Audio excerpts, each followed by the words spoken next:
चिंतन क्यों आया?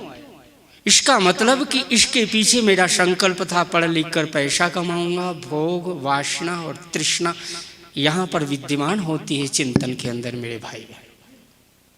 और जब हम कह देंगे, देखो मैं नहीं कहता कि आप ऐसे हो, लेकिन तुम मेरी बात को अगर सुन भी लोगे ना प्यार से, एक बार मैं सत्य कहता हूं, मैं इस मन को इतना पीटता हूं, अरे थोड़ा भी संकल्प आया तो इसका मतलब कि मोह है, आसक्ति क्यों हुई उसमें, ये छूना हुआ। ज्ञानेंद्रिय अपने ढंग से छुआ करती है, कर्मेंद्रिय अपने ढंग से छूती है, कर्मेंद्रिय अपने ढंग से विषयों को ग्रहण करती है, ज्ञानेंद्रिय अपने ढंग से विषयों को ग्रहण करती है, कान अपने ढंग से ग्रहण करता है वासनाओं को, तृष्णाओं को, नाक अपने ढंग से ग्रहण करती। और जब ये पंच तत्व का ही सूक्ष्म तन मात्रा, महाराज जी निकाल कल वेदांति की बात जब भगवान स्वयं जब वर्णन करेंगे सांख्य योग का, कपिल देव जी महाराज तब माता देवहूति को कहते हैं, माँ ये पृथ्वी तत्व की सूक्ष्म तन मात्रा से गंध और उसकी सूक्ष्म तन मात्रा से नासिका की उत्पत्ति हुई है। आप पृथ्वी तत्व से ऊपर उड़ जाओ तो ये पृथ्वी में पवित्र गंध, सुगंध तो आएगी फूलों की, दिव्य गंध, कभी कभी एकांत में बैठे और आती रहे तो ना भी रहो, और कभी वहां से खींच कर आए तो भगवान अपने सगुण स्वरूप में प्रकट होकर के आने, ऐसा लगेगा आपको।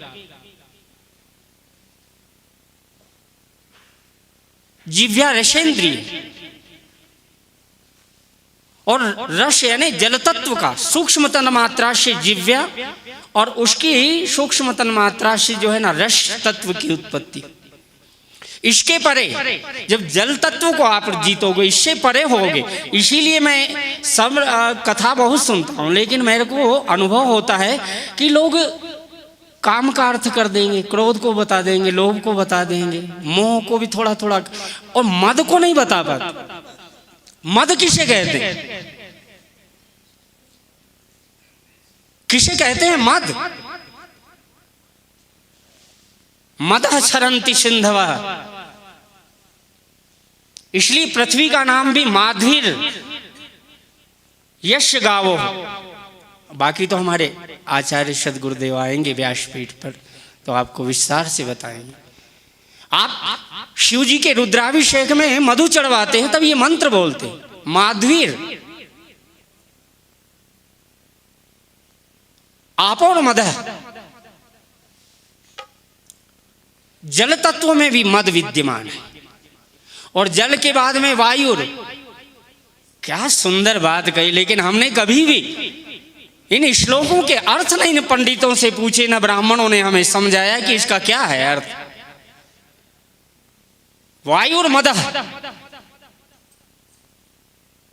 देव मदः, देव है आकाश तत्व भी मद के। क्या बात कही, मदः क्षरन्ति सिंधवः। और इन पंच तत्वों के बाद में इनके रस तत्व को और आत्म तत्व जब इससे भिन्न है, जब ऐसा अनुभव होने लग जाएगा तो आप ये लो। इसलिए गोस्वामी जी ने एक बहुत सुंदर बात लिखी। हमारे ठाकुर जी का जन्म कब होता है पता है आपको?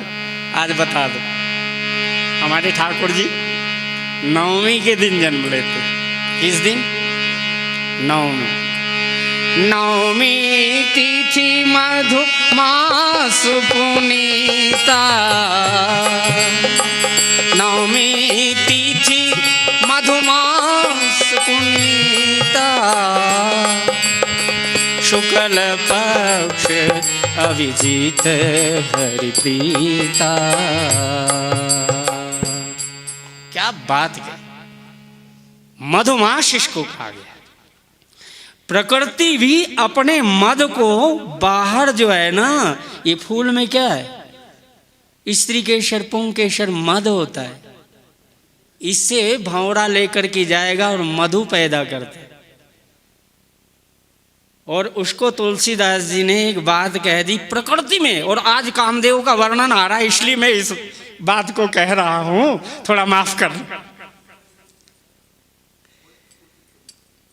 मेरे को कथा वथा नहीं कहना आती है, इसलिए तो मैं कभी व्यासपीठ पर नहीं बैठता, ऐसे नीचे बैठकर कथा करने। मदह क्षरंत सिंधव, तो कहते ये मधुमास, और मधुमास यानी प्रकृति में भी कितने गहरे में बीज स्थापित किया परमात्मा ने। मक्की देखा, मक्की खाते ही हो, और मक्की में देखते हो नीचे कितने कपड़े पहनाए परमात्मा ने, और एक रेशा बाहर लाए बीज से, ऊपर पुंकेसर बनाया, और तब जो है ना उसकी नलिका पर जब गिरता है और कितना सूक्ष्म बीज होता है, और उससे बीज का निर्माण होता है। इतना सूक्ष्म बीज, और भगवान कितना बीज गहरे में बनाता है। जब प्रकृति का बीज इतना गहरा है तो मोह का बीज, मद का बीज जब इतना गहरा होता है तो आत्मा का बीज और कितना गहरा होगा।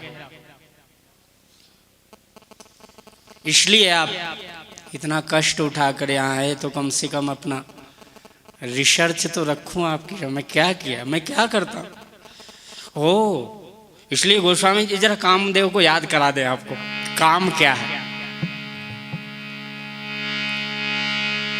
भय काम बस जोगीश तापस पावरन की को कहे, देख ही चराचर नारी मैं जे ब्रह्म मैं देखत रहे। अबला विलो कहीं पुरुष मैं जग पुरुष सब अबला मयम, दुई दंड भर